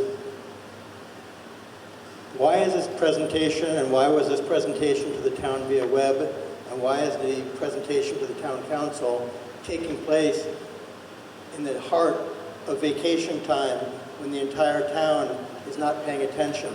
Look at the attendance we have here. And I commend everybody who's here today for coming out in the middle of August in the evening. On a Monday evening at 7 p.m. was the presentation via the web. What does that say about the process? What does that say about the transparency of those in charge of administering this plan on behalf of us as residents? I ask each and every one of you to think to yourself, what does that say? Whose interests are being served? Second point, traffic plan. That was done in January, I believe it was the date of January 7th, where it was pretty much determined that it was statistically completely invalid. Why was the traffic study done at the most least traffic time of the year to draw conclusions to go forward with this project? Does everybody recognize that Bloomfield Avenue at this particular time has become a gauntlet of density? And I point to this intersection here. I'd like to understand how you expect people to turn and make a left here to enter from Bloomfield Avenue heading east to make this obtuse, or acute actually, turn here. Will there be a traffic light here? There is now. Okay, so we're going to have stacking here, and then you have stacking now at the next light at Grove Street. This section here is going to be backed up, that the density will be impassable. Here's a specific question. What is the total square footage of office space in this plan?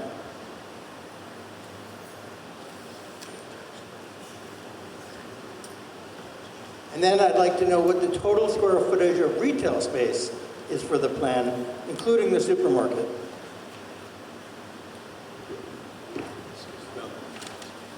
So the supermarket has its own line in the plan. It's to be between 30,000 and 50,000 square feet. Because that's just a set aside just for the supermarket. Janice is checking the office square footage and the retail square footage now. I'll tell you what, before she says, what number do you want to hear? Well, I'm trying to understand. Or, well, I'm trying to fill the airtime. We don't need to do that. David and I go back.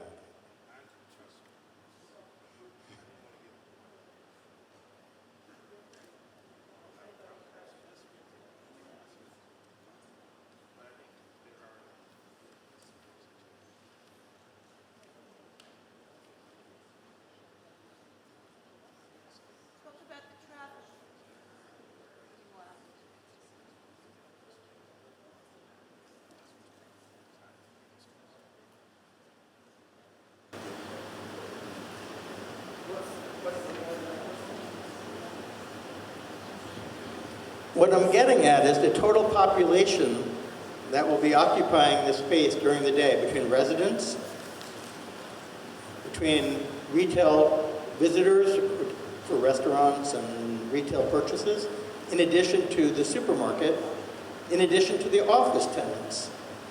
The total density of population on this site, and then based upon that, there's a square footage by ordinance of parking spaces for each use. And what I'd like to understand, and we're not going to get to it tonight, but we're going to try to, is to what extent are we beyond, do we have the parking that's sufficient to meet ordinance for all of these usage at all these square footages? So David, I apologize, I could not find the specific amount of office space and retail space, and I don't want to give you the wrong number. I know it's in there. We had not only the traffic study that was done as part of the redevelopment plan, and you know the traffic study will be redone and updated as part of site plan approval. We've reduced the numbers that were included in that traffic study. We're going back to your first question. The first traffic study was done based on the original plan. We've lost 75 units. We've reduced the bulk of the buildings and the total square footage that can be built on the site. So, yes, we'll do a new traffic study when they come in with the site plan application with the reduced numbers, and we'll have a better feel for it at that time. But it did show that it works when we did our first traffic study that we paid for. Number two, we had a parking expert review the plan. That parking report is available on our website. It's by a well-respected professional specializing in shared parking. He made some recommendations on making changes to the redevelopment plan to ensure that it works. We made those changes. We changed the hours that are included in calculating shared parking ratios. We added a separate parking requirement for restaurant uses because restaurant uses generally have generate more cars than other retail uses. So we made some changes to the plan in response to his concern about where the shared parking might be low. Now it works. I think we've had experience with our other projects that the shared parking approach does work within those developments. So this project will provide for its parking needs on site. Yeah, so that really is the bottom line, but I do have the numbers you were looking for. So this is on page 28. The plan gets into a definition of non-residential gross floor area, and I'll just read, it's a two-parter. I'll read what it says. A minimum of 135,000 square feet of non-residential gross floor area shall be provided within the redevelopment area. So you have an allowance, let's say, of up to 135,000, actually a minimum of 135,000 square feet. A minimum of 75,000 square feet out of the total requirement of 135,000 square feet of non-residential gross floor area shall consist of office space located within the west side, buildings A, B, and C. So that leaves you with a balance of about 60,000 square feet of retail. I want to mention for perspective, very big on perspective, I mentioned there's about 1 million square feet in the project. About half of that, this is about a bigger conversation really regarding car culture in America, half of that is parking, to give you a sense of how heavily parked the project is. It's really working with older 20th century standards that maximize parking.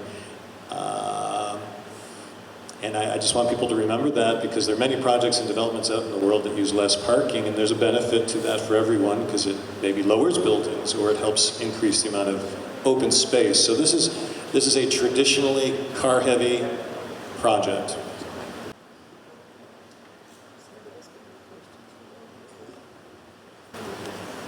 The premise of a shared parking plan is that residents will depart the property during the day to go to their offices, and they will return in the evening. And during that day, during the daytime, those parking spaces will be empty, and then those can be occupied by supermarket, retail, and office tenants.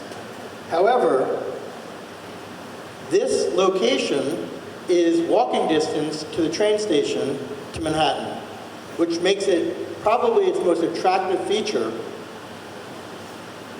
Secondly, since the time of this initial plan, there's been a cultural change of more and more people, as you know, working from home. So to what extent has that all been figured into the parking? And I'll leave that for you guys to resolve. We had the same question, David, that you had regarding the impact of the pandemic on shared parking.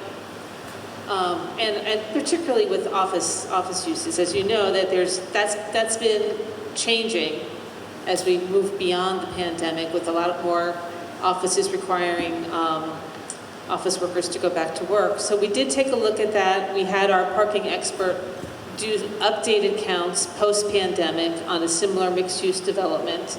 He looked at projects in Montclair and in Morristown, and that's where he came up with the adjustments in terms of our shared parking calculations and the timing and the number of spaces that will be available from the residential component, which will then be used by the office component. So we did the best that we could, got updated information post-pandemic to allow for that.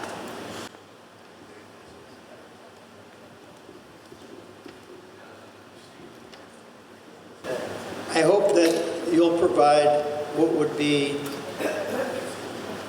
ordinance-required parking as a reference point to justify the shared parking at the time going forward.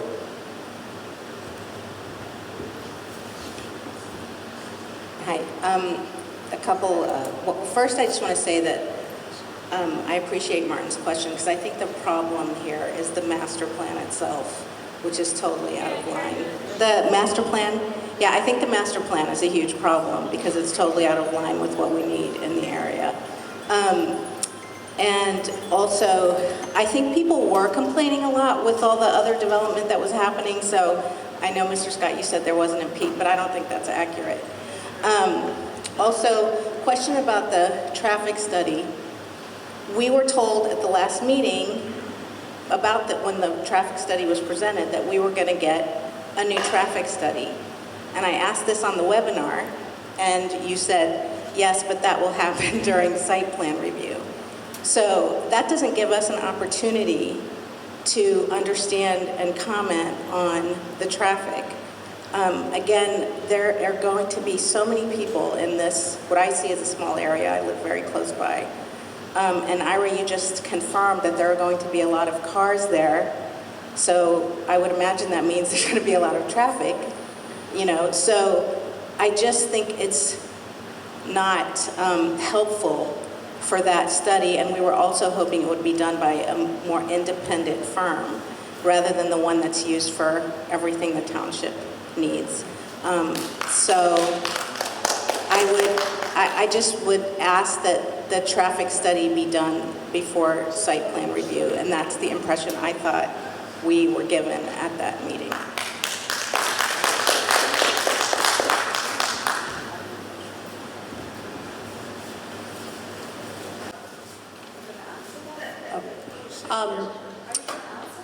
I just...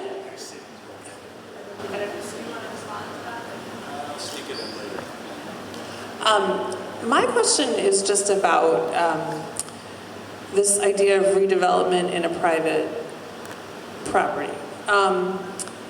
Because my understanding of the history of Lackawanna Plaza, and it seems like it's been a very difficult place for many reasons over the years. But when a few years ago, when the town tried to have a redevelopment plan and couldn't get it done, and then Pinnacle took it and made it into a space that did have 154 units, but was going to be lots of office space and medical offices, and was not a very popular plan, and there was litigation, etc. We're now at the point, we have this redevelopment plan. Mr. Plachek bought this, I think it was over $15 million he paid. What if we don't pass this plan? It seems to me, from what you say, that based on existing zoning code, he could take it and say, I'm not going to put public space in, I'm going to use the maximum density that the law allows, etc. So that's my question, is like, we're not in the 1970s where we had lots of federal money and we owned the property and we could literally choose exactly what we wanted to do. This is like private property. When does at what point does he get to say, okay, you've taken long enough, or does he? This is a question I have. That I've got to pay $15 million, I'm $15 million in the hole here. I've got to start going, and I'm going to use existing zoning law. Like, is that can happen? Like, this is what I'm just trying to understand in terms of what's the ideal versus what's the reality of what can happen. That's a very good question. And there is a choice. We tried to negotiate a redevelopment plan with the previous property owner. We got pretty far along. We had a plan that went to the planning board, and the planning board made comments. But that property owner decided that not to proceed under the redevelopment plan. He felt this was Pinnacle. It was he'd be better off proceeding under the existing zoning. They always have that option, because the existing zoning doesn't go away until we adopt a redevelopment plan. So in this case, we do have to work with the property owner to come up with a mutually beneficial plan. And we start the topic is, what are the benefits to the community? Of course, he has to actually build the plan and provide a project that not only is economically feasible, but provides all of the benefits that we need to have in that plan to make it attractive from a municipal perspective. So that's always been the rub. Where is that point where we get what the municipality needs, the affordable housing, the workforce housing, the open space, the preservation of the historic assets in a way that we want to see it. So it's complicated, and the developer at this point, they could, if we ask for too much, he could say, you know what, I'm better off building this under the existing zoning, which does permit 6 stories, does permit 55 units per acre. That's the underlying start of the negotiations. That's what's there right now. I'm hoping that we've spent so much time and effort to come up with a plan and to define what the community vision is, that we'll be able to come to agreement and get this plan not only approved, but built to the satisfaction of the community.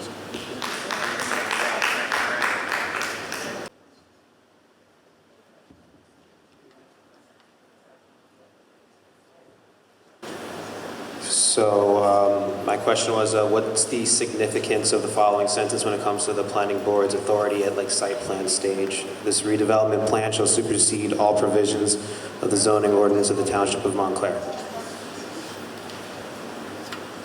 The pros and the cons, or whatever. Thank you. Well, the way this usually works is where the redevelopment plan differs from our underlying zoning, then the redevelopment plan applies. There's certain rules, and I'd have to really think about this. For instance, in the redevelopment plan, we reference the requirements for accessory structures and rooftop mechanical equipment, because we have really tough standards now in our zoning ordinance for that. We didn't have to rewrite it, we referenced it, and so those apply. A lot of our signage standards, I think, might apply, but we have new signage standards tailored towards this project because the buildings are so far from the street. We want to make sure that they're visible. We created some additional zoning signage requirements for this. So I think the intent of that section of the redevelopment plan is that the redevelopment plan rules where it differs from the underlying zoning.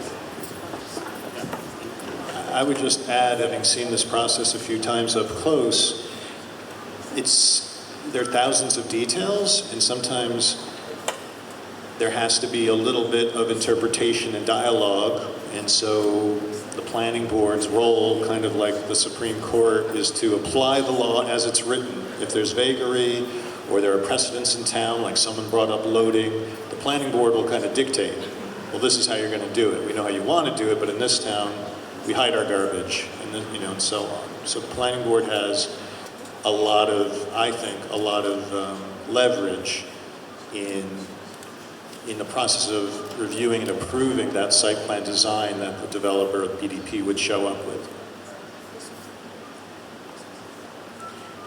I was going to sneak in the parking comment. I don't think we have the excess cars. I think we have excess parking. We have a lot of parking capacity, which I think is overdone for how people live today. That was just to clarify a comment about how we added too many cars. I think we've added too many parking spaces.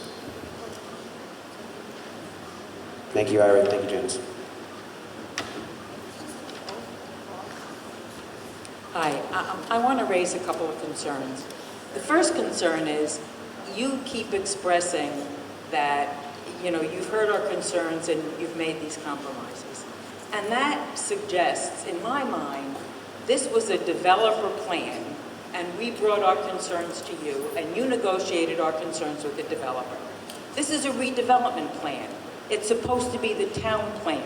And the developer is supposed to come and negotiate with the town. And I can't believe that you are suggesting that the initial plan of 375 units and everything else was the plan the town brought to you.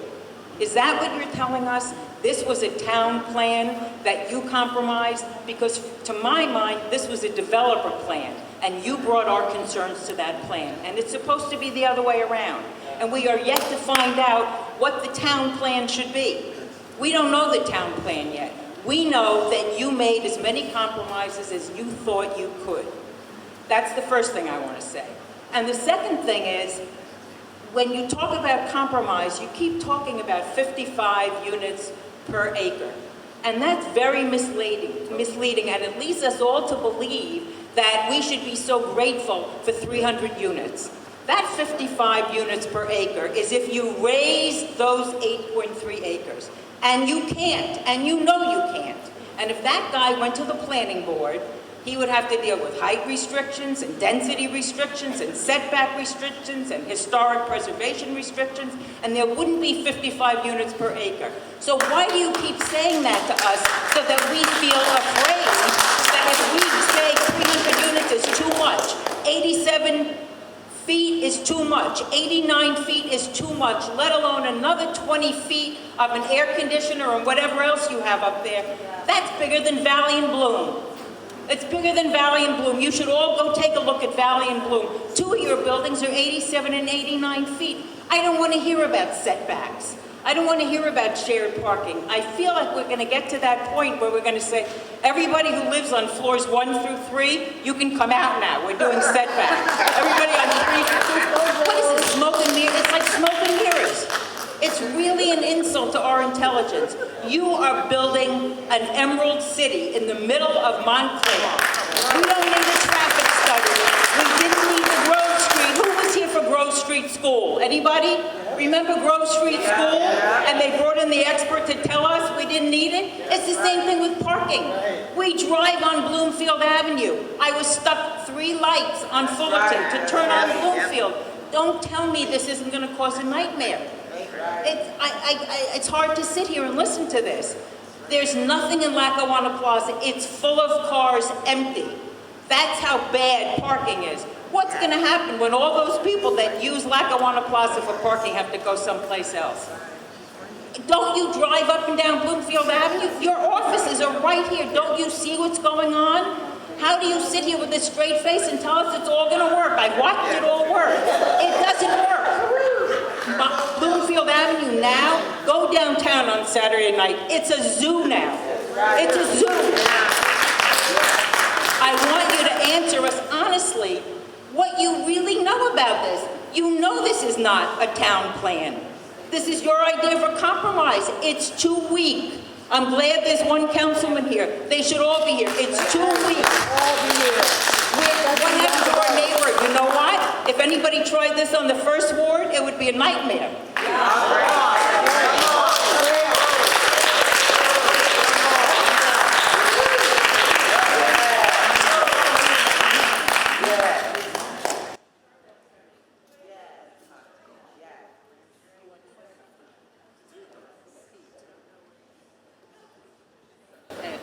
I'll just answer the question that, is this the town's plan? I think all along we said that the owner came up with a concept plan for this property. We took that concept plan, we massaged it, and came up with the initial redevelopment plan for this property that was presented in, I believe it was November, December of last year. October. It was presented in October, and then we went through a series of hearings. But we did listen to the comments from everybody, from the planning board, and went back and said, okay, we heard some very legitimate comments. How do we? And in fact, we did push when we were developing that initial plan. We pushed for additional open space. We felt that yes, you want to develop your property for this mixed-use project, but we want to see additional open space. We want to see the additional affordable housing, and that's how we got the workforce housing in. So it's not, the plan is adopted by the township, but we don't own the property, so we have to work hand in hand with the property owner. And that's how we got where we are today. Yeah, for months, seasons before Janice and I were involved, the property owner was consulting with area residents and council members before we saw the plan. Not true. So the plan itself, the version we saw, I thought it was interesting because when I got a chance to speak to the redeveloper, he confirmed this. Many of the moves he made in the plan we first saw were directly responding to the planning board's memo to Pinnacle. The one that made Pinnacle get scared and walk away because there are too many benefits that the planning board was looking for.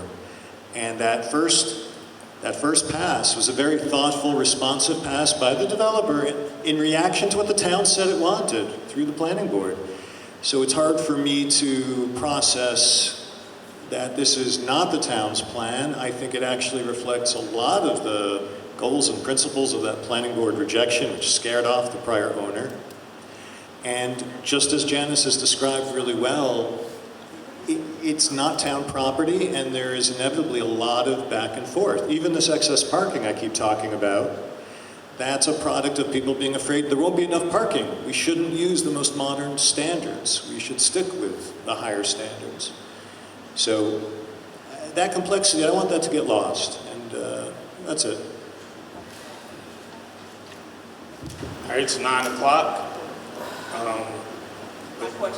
Two people here have been long-term, so I'm going to extend, but I am going to end this. Okay, so in that case, I won't talk about price per unit and the differences that are likely going to occur. My question now is, with regard to the pilots, can you hear me now? Yeah. So my question is with regard to the pilot. Typically, in a project like this, there are two separate pilots, one for residential and one for commercial. Will Montclair charge the developer two types of pilot?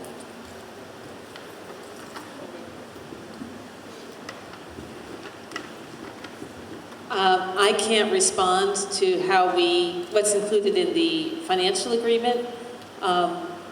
It depends on where we are at the end of the financial agreement. We'll get there after this phase. Thank you. I have a question for you, David.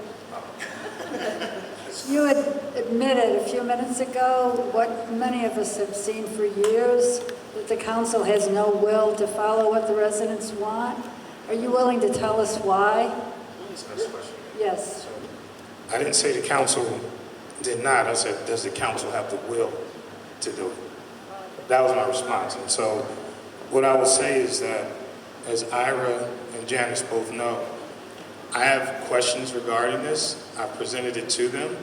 I think from my specific track record, I think people need to know this plan that went through the EDC, the committee that sent it, they wanted to submit it in October. I asked that it be pushed back because we did not have a traffic plan and there was not a community meeting regarding it. So that stopped that. Because think about that. They wanted to push this plan to a first reading in October of 2022. All right? And so that did not happen.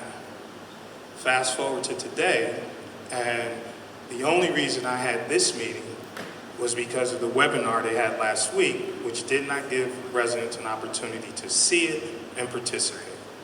And so therefore, thanks to Janice and Ira, I asked them, I said, Janice, I was actually just getting back. I said, Janice, we need to do something for the residents. And to further give disclosure of what some of the internal, as you've seen, Big Green, the original request by the EDC was to have this public meeting at Hillside School in July. And I told them that you're not going to have a meeting about a Fourth Ward property in the Third Ward school where residents from the Fourth Ward would have a harder time getting to the location than those from the Third Ward. So there's a political will inside within the council. I think my questions and things that were brought tonight that I've heard will be forwarded to the council members to say, hey, there's still a lot of things that we have to answer to. And so the number of units, the parking, shared parking, and of course the traffic. So, you know, there's some other very good points that I brought up tonight. So I cannot speak for everyone on the council. My personal opinion is that there has been some compromises that were done, but there's also been some pushback.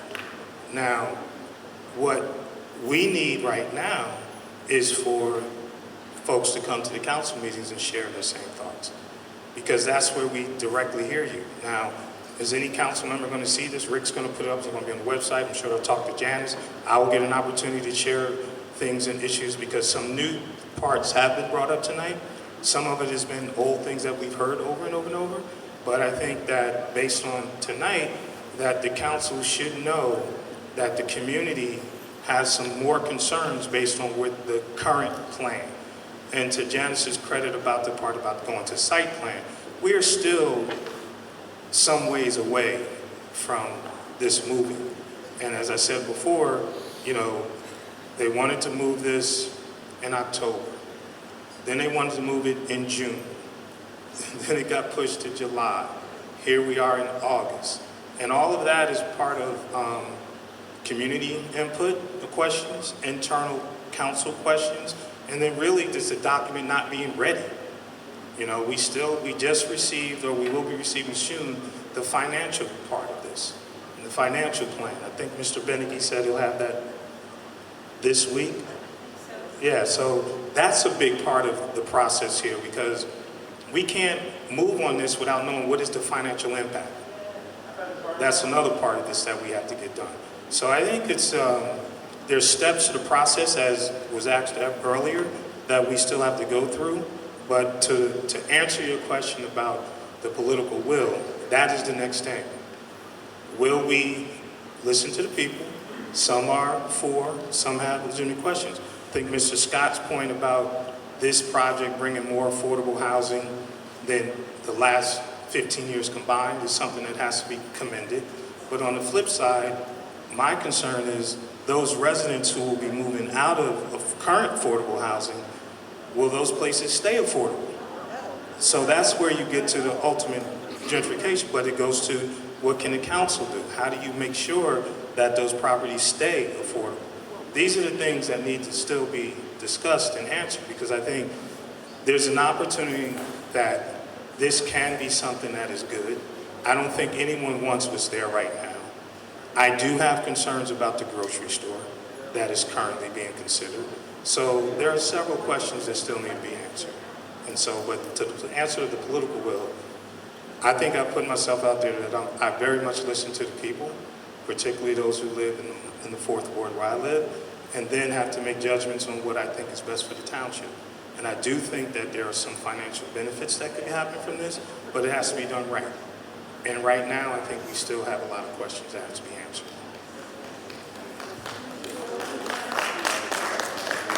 I was referring to years and years of development since the 2013, not just this project. Residents have been showing up for years complaining about oversized development, and what we get is oversized development. I appreciate that. Just to correct a couple of points. Multiple developers have told me that the current owner of the site underpaid significantly in purchasing. So there is not a victimization scheme going on here. Secondly, could not the township, the developer bought an area that was designated in redevelopment, for redevelopment, knew it was when he bought it.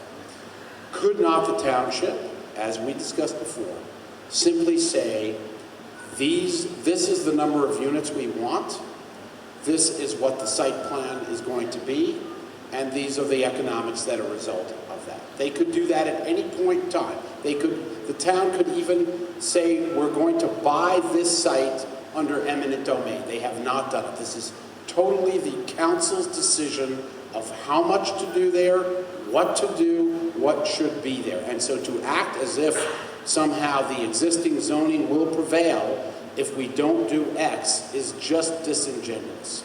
It is the town's ability to control, really. So thank you, Martin, but I think your comment was directed more towards me than Janice and Arthur, than Ira.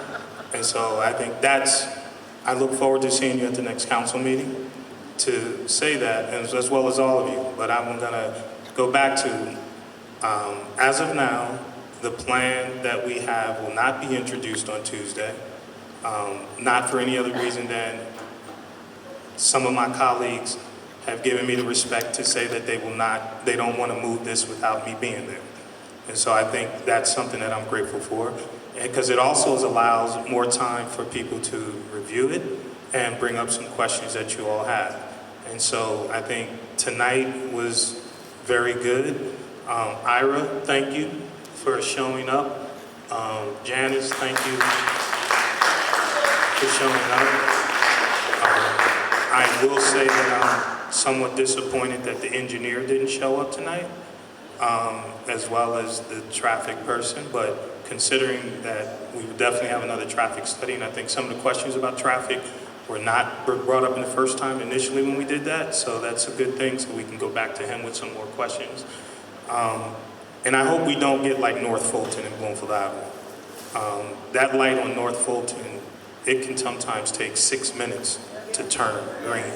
So I think the queuing and things like that do impact us, but at the end of the day, the conversations about Mr. Placid, I think, I've found David to be open to conversations. I found David to be open to meeting with people. I found David to be willing to discuss things. Now, he has, if I do share responsibility, that I understand, but that's not to come on the backs of the community.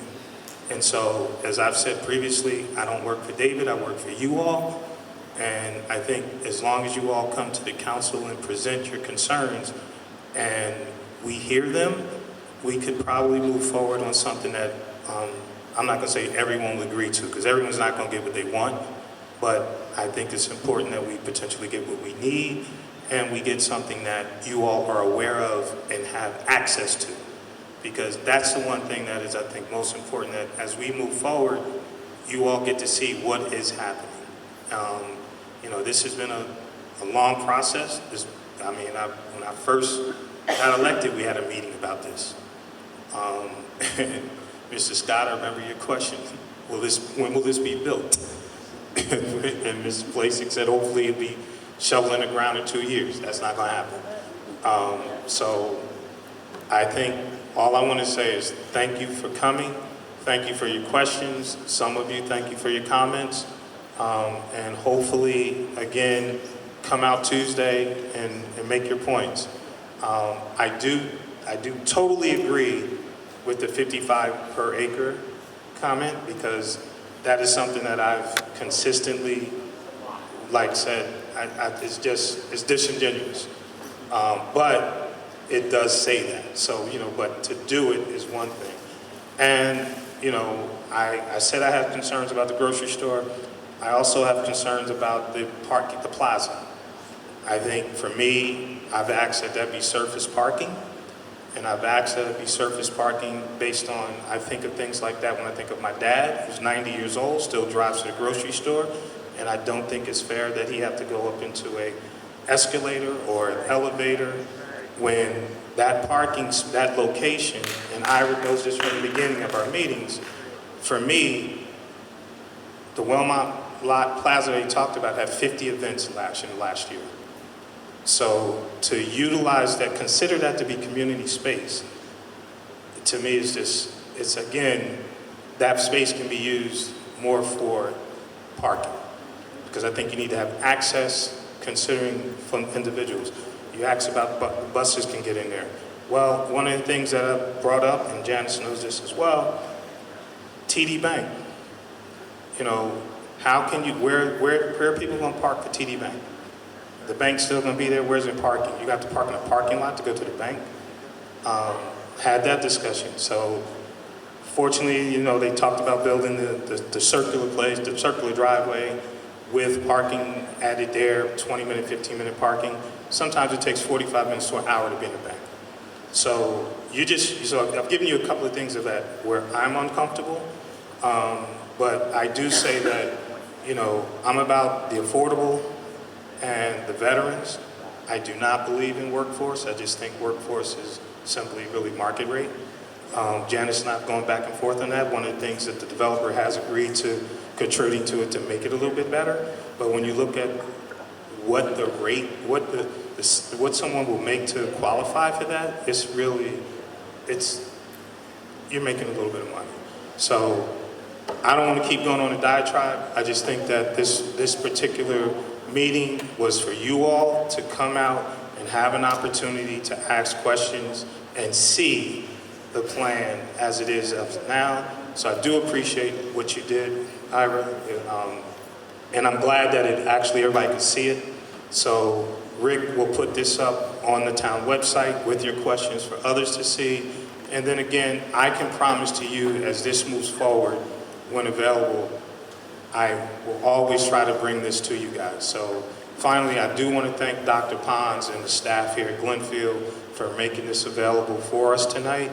It was just a question, hey, we need this, and it was a quick turnaround. It wasn't like, it was very quick, and they were very accessible, and they've agreed to do it in the future. So thank you again for coming, and you can come up here and ask Ira and Janice all the questions you want. I am leaving.